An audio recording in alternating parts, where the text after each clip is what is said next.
back, guys. I've, like I said last video, I was needing to sharpen my chisels.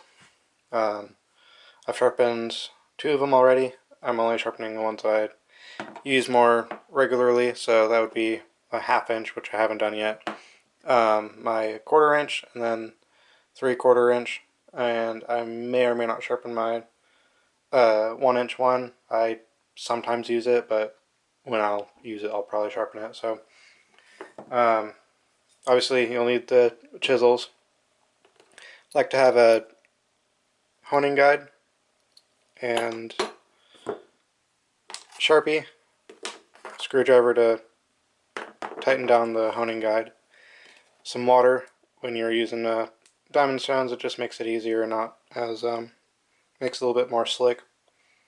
I have a whetstone. It's not that important, but it does kind of give that nicer mirror finish on it and gets it really sharp.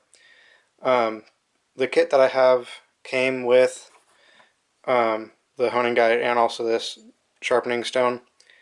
I don't really like sharpening stones. I felt like I didn't get a good enough finish with the sharpening stone. It was just a cheap set off of Amazon, so I was kind of expecting that. But I also got a cheap set of diamond stones off of Amazon. I would, in the future, like to actually have a full-on diamond stone set and not have one with pockets. I feel like the pockets kind of get caught up on that, on the 1/4 inch. But it's not bad for a beginner's sharpening kit. I have different colors on the bottom, which and I have them labeled as well because I kept kind of forgetting which order they went in. So in my mind, I kind of think of it as a traffic light. So the blue, kind of making it the green, that's what I will start with. You know, you go, start. Yellow is your fine, or this would be your coarse. Fine with the yellow, and then extra fine. So if I was going in order, I would want to start with the coarse. Start with blue, yellow, then red, and then finish up with the sharpening stone. And some people use a leather strop. I don't have one. So there's multiple ways that you can sharpen, but that's all the things that you will need to sharpen chisels.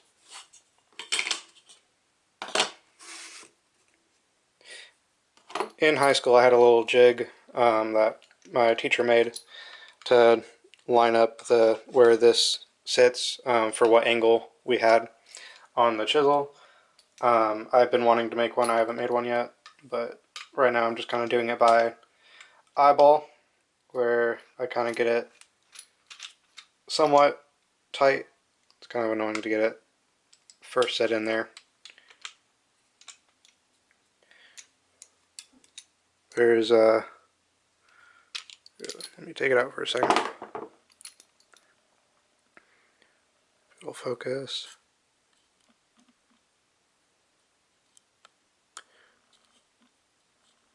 There's little grooves here that it locks into. It's really not wanting to focus.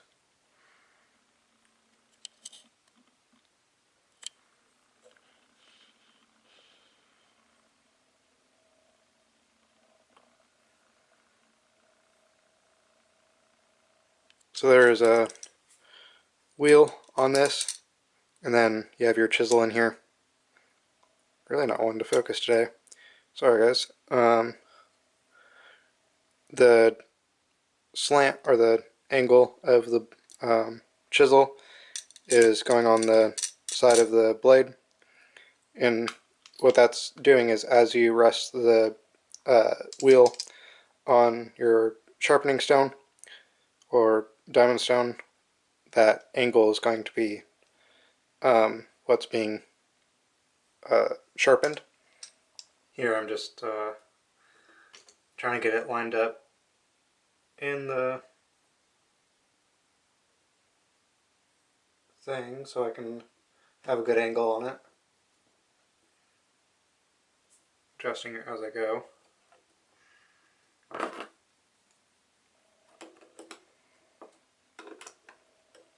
This is always the tedious process of it wanting to fall out of place, and then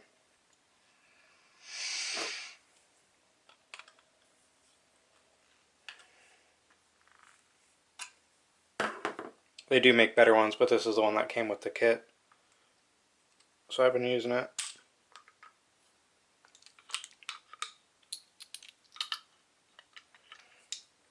Just fell out. Now I got it somewhat tight in there. A little bit more. That's close enough. I'll go with that. I have this whole front end is completely flat, so sometimes I like to kind of re-establish the edge. Yeah, that's... Go ahead and put water on it.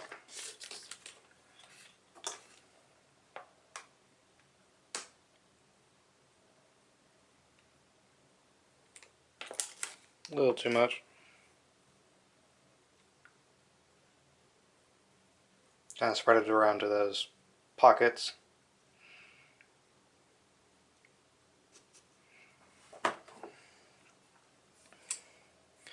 So this is where the Sharpie comes in play. To actually see where you're taking away material, you would just kind of scribe the Sharpie on there. That's probably good. You'd want to do that to see if you're have a straight line across or if you're skewed in the thing at all, and then you have to readjust.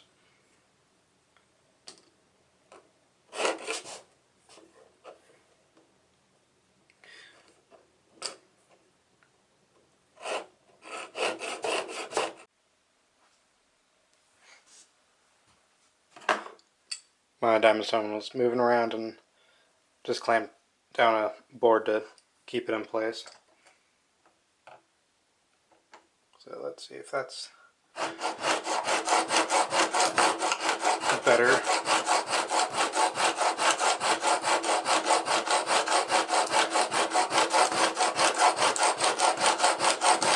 I'll typically do about like 15 or so passes.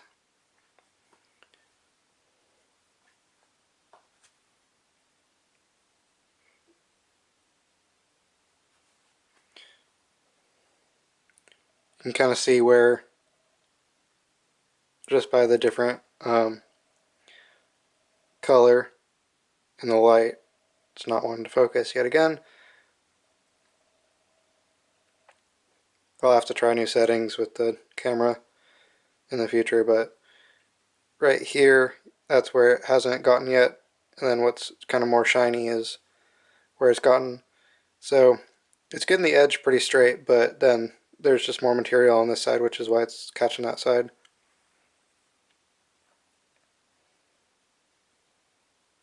Once I get somewhat of a sharp edge with the coarse, then I'll move on to the fine, and then extra fine, and then the whetstone.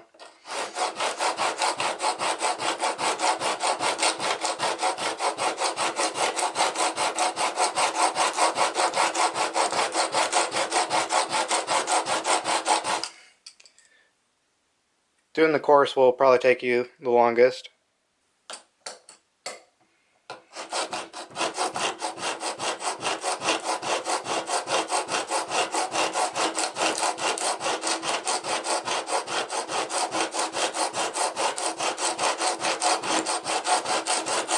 For the fine and extra fine, I'll pretty much only be doing about 15 to 20 passes. Like I said, the coarse will probably take you the longest to get reestablish the edge.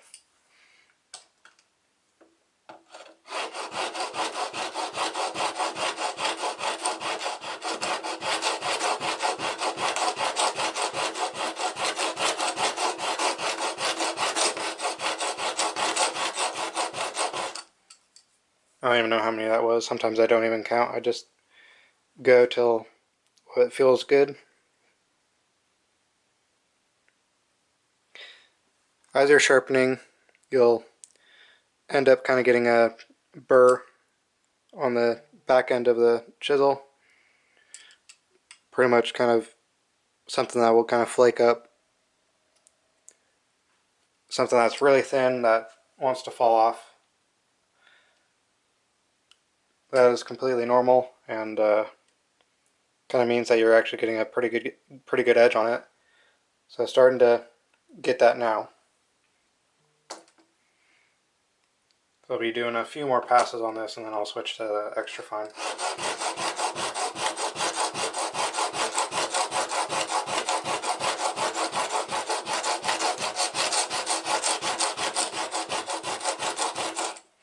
And as you will probably see me do, I'm kind of going on this edge, going back and forth, making sure I use the entire width of the diamond stone, because I don't want to just work in the middle and wear out the middle. What you can do sometimes, if you have that burr on the back end and it's starting to kind of get in the way, you can I moved my diamond stone over, lay the back of the chisel down, and just kind of scrape the back of it off, and then it'll kind of loosen up on the back end, where you can kind of either break it off or it'll fall off by itself. I moved it over because it's in the guide and I didn't have enough room. It would sit too high if I tried to doing it from here.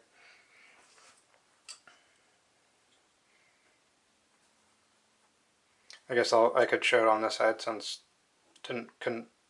probably couldn't see it on that other side. Move things out of the way.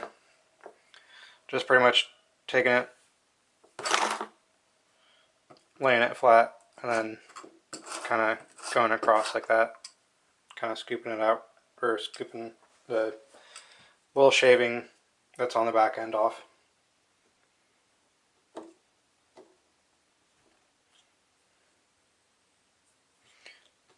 I don't know what I'm doing anymore. I'm done with that one. I was moving on. Got distracted getting that burr off.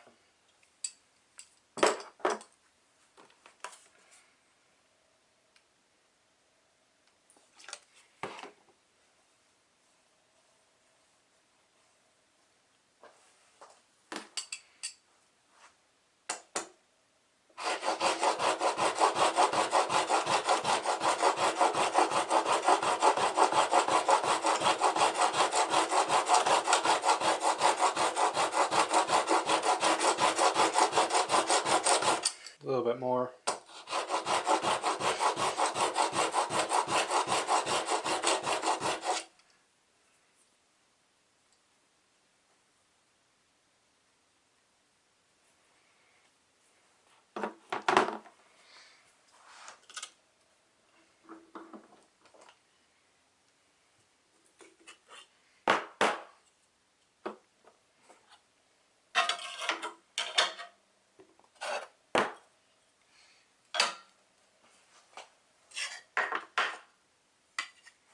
I do want a different system for this. I want an actual board that will lock in, or pretty much recess my diamond stones in so they actually stay in place, and a board that I'm not worried about water getting on. Obviously I'm not worried about water necessarily getting on this, since it has a lamination top on it and not actual wood.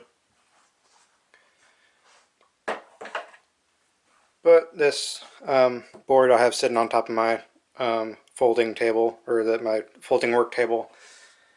It's cheap enough. I could just buy a new one, and as you can tell, I was working on the other ones, and there was a big splotch that spilled over the edge yesterday.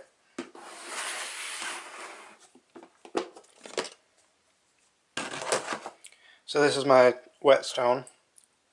I know people who will just add water to it and will be fine that way. The stone is like a sponge. As you start adding water, it'll just completely soak it in. I like to keep mine in water just so it can stay wet and I can use it when I need it. I do want to get a different container for it because this one sits a little too high, where if I'm using the guide, it'll start to hit the top of the container. And I'm not worried about the container being watertight because I always have this upright. I also know people who will go back and forth with their whetstone. I typically like just to do pull strokes. And if you have a leather strop, that's what you'll want to do, specifically on the leather strop, is just the pull strokes. Here I'll do about 12 to 15. What you're just wanting is to get that nicer finish. And you see me only using about half of the stone. Every once in a while I'll flip the stone around so I'm actually using even sides. Obviously that would be a little bit different once I get a lower container.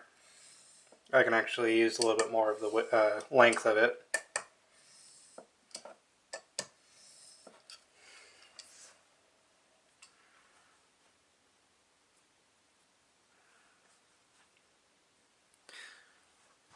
Probably can't tell on camera, but that has a nice mirror finish to it. Kind of see a little bit. Obviously, like down here, you have a lot of those streaks from the other times that I've sharpened it.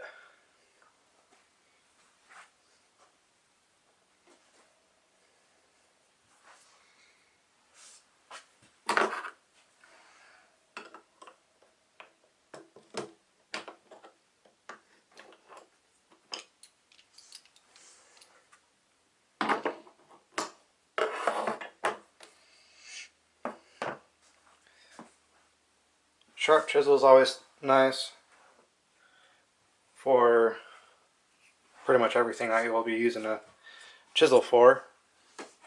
But grabbing my test piece, I just have a off-cut stuff that is very much rough on one side. I've got a cut in here from when I was testing my bandsaw. I pretty much put it into the bandsaw and then flipped it over and then lined it up on the back end or back of the blade and made sure that it was actually 90 degrees. That's an easy way to test that. Also, there's a corner that's kind of chopped off from me testing other chisels, and there's a few drill marks and stuff because I've set pieces on here as I'm drilling holes and stuff.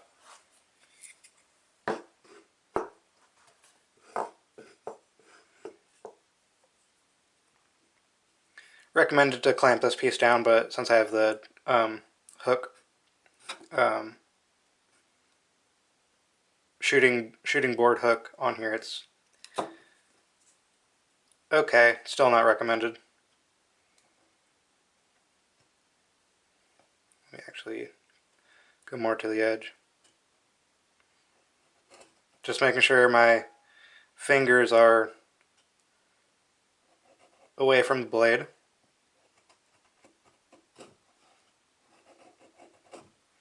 That is making nice shavings. And cutting with ease. And when you're done, it should leave a nice smooth surface on that and not have any tear out like a dull chisel might give you.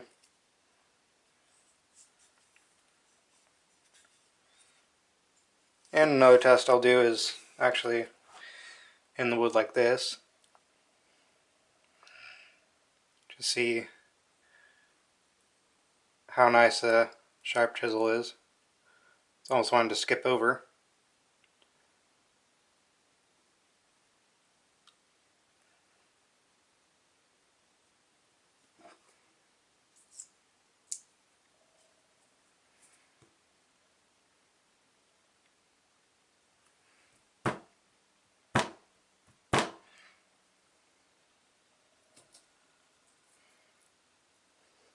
some nice curls that came off that. That piece is pretty smooth.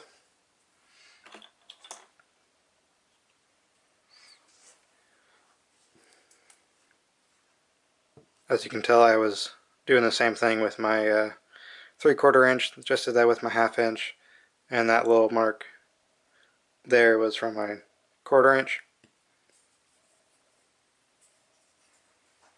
Nice to have a test piece that you're not really worried about. This side is completely not planed, and it was painted on one side from milling. So you just saw me sharpen chisels. I thought it would be actually a good time to show previous projects that I've done.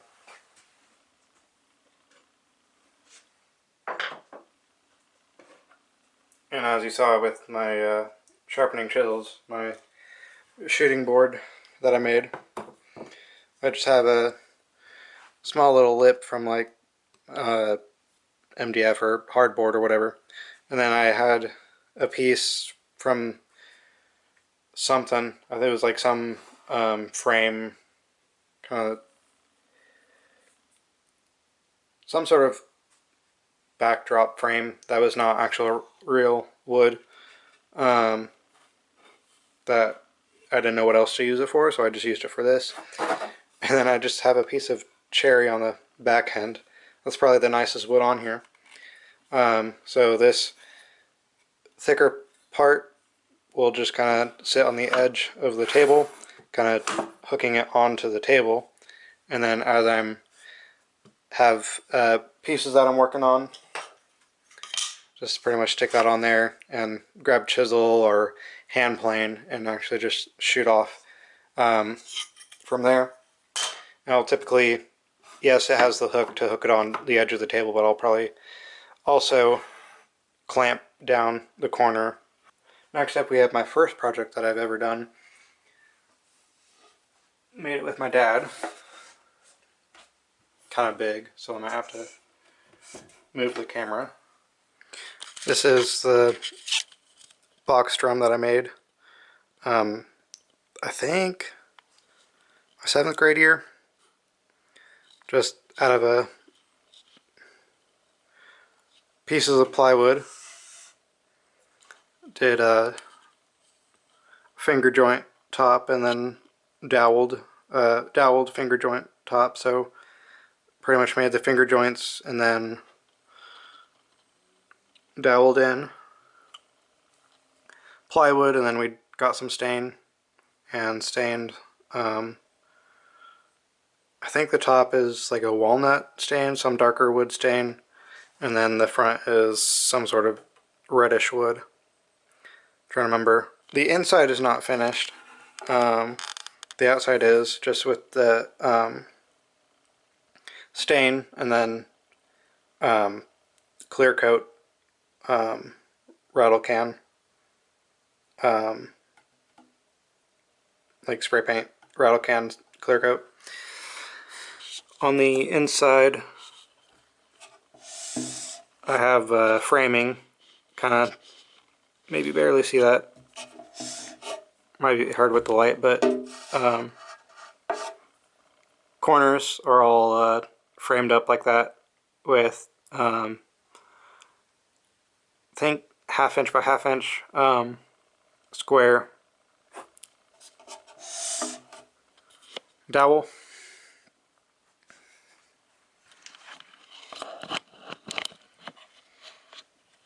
So that's box drum that I made in 7th or 8th grade. I think 7th grade. Has a nice deeper tone right in the middle when you hit it, and then closer up to the top edge it has a softer, a higher pitch tone. And then in high school I took 3 years of woodworking, and one of the first projects we did was a mallet. I've definitely used this mallet quite a bit. There's obvious dents and stuff in both ends of it, but that was a fun project. learning how to do a mortise and tenon, and then also doing wedges. Little gap there, but that's kind of to be expected when you're first doing something. Little gap there in the shoulder from where the handle fits in. Yeah, this is my main use handle, but one that I use quite a bit. And then junior year made another one. Handle on this one's a little bit longer than the other one.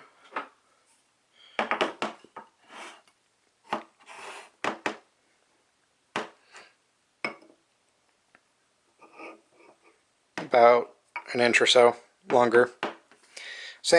Similar handle design, a little bit more of a curve, and also we had a router, so we kind of routed out like a 45-degree chamfer on it. And I typically like wood that shows a lot of character, so that's why I chose this head. And then there's a little color there on the handle. Did the same thing with this one, had a nice kind of stripe in there. Thought I had something on the handle on this one, but guess not. So the mallets are made out of maple, and then wedges are mesquite. And my one I made junior year, the joint is a lot nicer and doesn't have the gaps.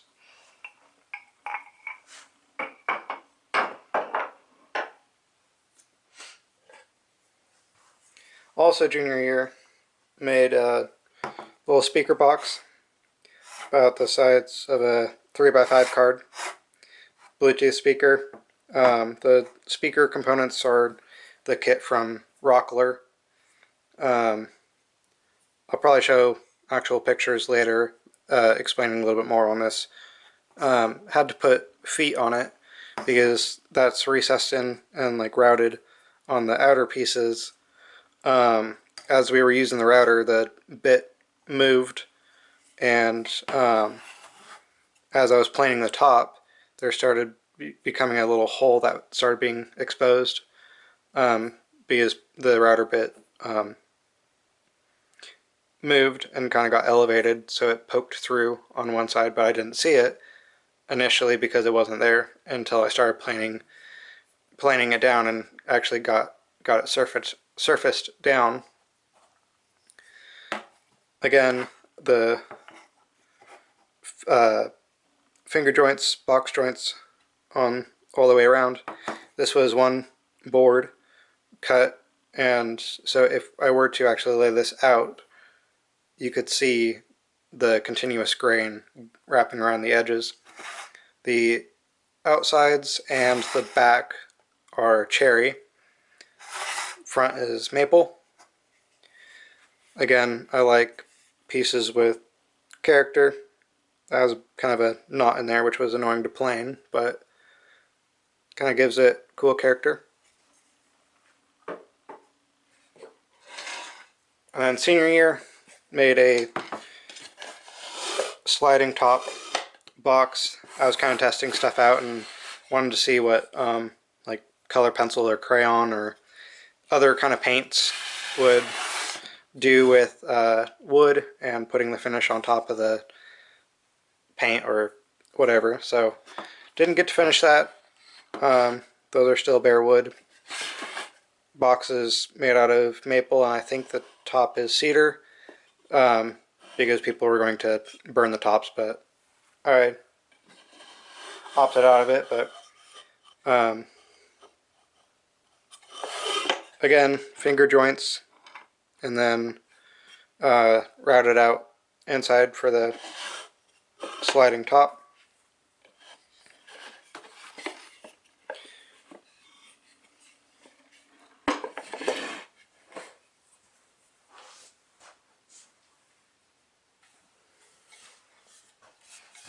And my next project was this 3-legged milking stool. Got hole, and it's kind of tapered. 3 legs. This top is burned like we were going to do on the other project. This was done as a final project junior year.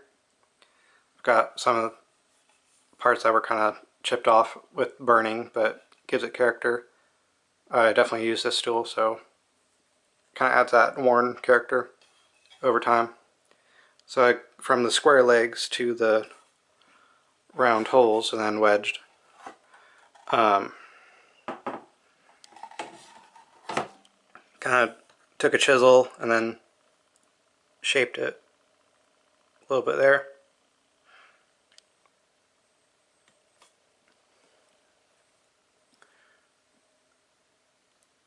Can't remember what the legs are.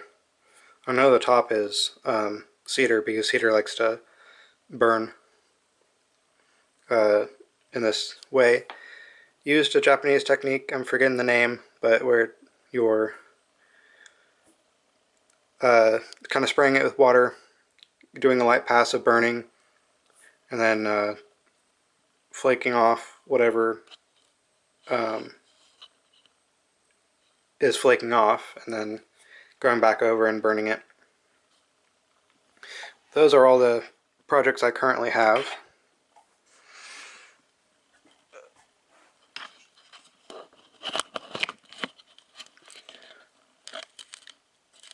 Some of my upcoming projects, like I've mentioned, were the little jewelry tray thing that I'll be making for my wife out of cherry base and then purple heart. Shape this into a round stock similar to the stool in order to fit a ring on it, and then I have it marked out with pencil, kind of the different like cubby or different holes areas where she'll set earrings or like a necklace into. Oh, I have one more thing that I made. I forgot they were hiding chopsticks. Made a handful of chopsticks. This is just the ones that I have out of walnut. Made them out of cherry and maple and walnut.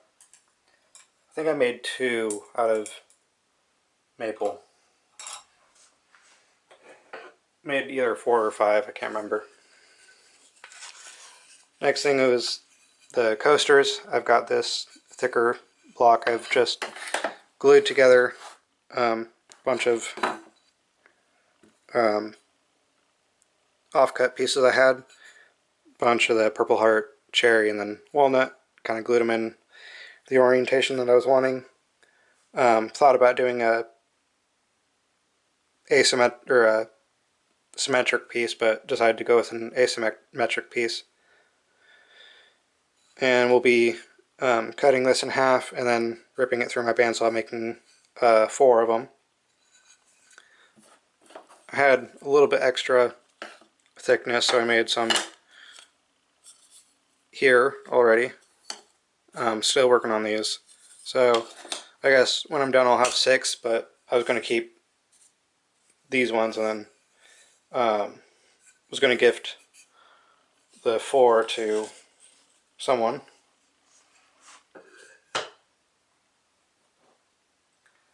So I've already made 2 mallets and I have making another mallet. Already cut out the tenon part. I have got the top of that marked to chisel it out, have that fit in there, and then have my cuts for the wedges.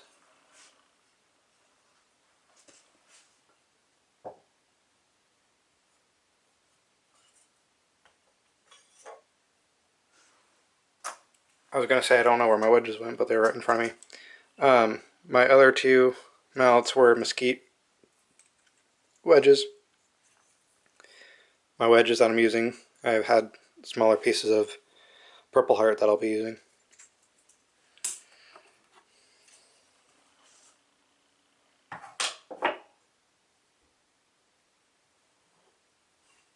And I've got some pretty good stock from other projects that I've done that I might make an additional mallet. This is very much just rough lumber that I'll probably be turning into another mallet.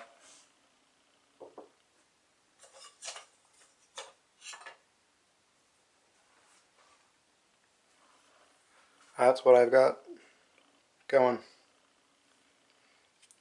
So you might see those next projects on a future video.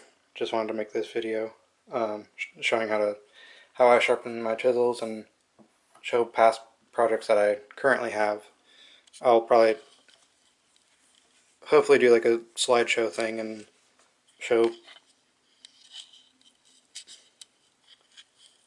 stuff that I don't have but have taken pictures of.